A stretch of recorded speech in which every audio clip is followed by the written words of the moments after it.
Halo sobat, selamat datang di channel ini. Kali ini kita akan membahas tentang manajemen konflik, yaitu sebuah strategi mengelola konflik dalam sebuah organisasi. Potensi-potensi konflik dalam sebuah organisasi dalam hubungan dalam organisasi apapun yang melibatkan lebih dari satu orang akan bisa munculnya konflik. Konflik bisa berupa pertentangan, perbedaan pendapat, maupun benturan daripada kepentingan. Semakin besar sebuah organisasi, maka makin banyak pula anggotanya, makin besar juga desain strukturnya, maka berpotensi menimbulkan konflik yang semakin besar pula. Oleh karena itu, konflik mesti dikelola dengan bijak, dan mengelola konflik bisa dengan menggunakan pendekatan-pendekatan dalam strategi manajemen konflik. Strategi manajemen konflik dalam sebuah organisasi yang dilakukan oleh pemimpin atau dalam mengelola sebuah organisasi, yang pertama yaitu strategi menghindar, yang kedua akomodasi, yang ketiga kompetisi atau bersaing, dan yang keempat kompromi, dan yang kelima adalah kolaborasi. Strategi menghindar yaitu sebuah respon terhadap konflik dengan pendekatan yang kurang tegas dan kurang kooperatif. Strategi akomodasi adalah respon atau teknik mengelola konflik dalam organisasi yang kurang tegas, tapi dia sangat kooperatif. Dia menimbang-nimbang dalam anggotanya dalam organisasi tersebut, mengakomodasi setiap kepentingan yang ada, tapi kurang tegas dalam mengambil keputusan yang sesuai dengan aturan maupun kepentingan umum.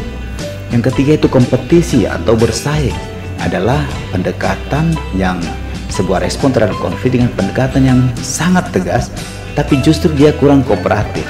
Tegas dalam aturan, dalam ketentuan maupun keputusan bersama, namun kurang kooperatif terhadap kebutuhan maupun inisiasi ataupun aspirasi daripada anggotanya. Yang berikut adalah kompromi.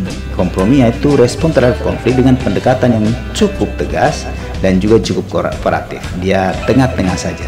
Dia bisa memperhatikan aspirasi dari anggotanya, juga memperhatikan daripada aturan-aturannya, tapi dia berada pada posisi yang sedang-sedang saja. Sedangkan kolaborasi adalah respon terhadap konflik dengan pendekatan-pendekatan manajerial yang sangat tegas, sangat menjunjung tinggi aturan dan berpegang pada keputusan bersama dan kepentingan bersama, dan dia juga sangat kooperatif. Kolaborasi pendekatan dengan melihat dari dua sisi terhadap tegasnya keputusan dan juga bisa menimbang-nimbang daripada aspirasi anggota dengan pendekatan yang juga kooperatif.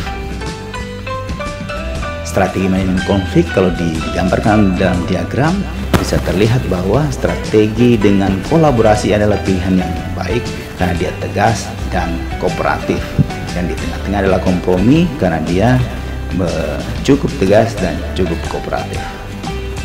Oleh karena itu, strategi kolaborasi adalah pendekatan yang sangat tegas pada aturan dan keputusan bersama. Dia memegang teguh pada aturan tatanan-tatanan organisasi begitu dan juga budaya organisasi, namun tetap kooperatif dengan memerhatikan hak dan pendapat, aspirasi dan inisiasi daripada anggotanya yang dalam mengelola konflik tersebut, sehingga kepemimpinan yang melakukan pendekatan dengan kolaboratif, manajemen konflik dengan kolaborasi biasanya menghasilkan sebuah keputusan yang bisa diterima oleh semua anggotanya. Demikian apa yang bisa saya sampaikan. Terima kasih. Salam inspirasi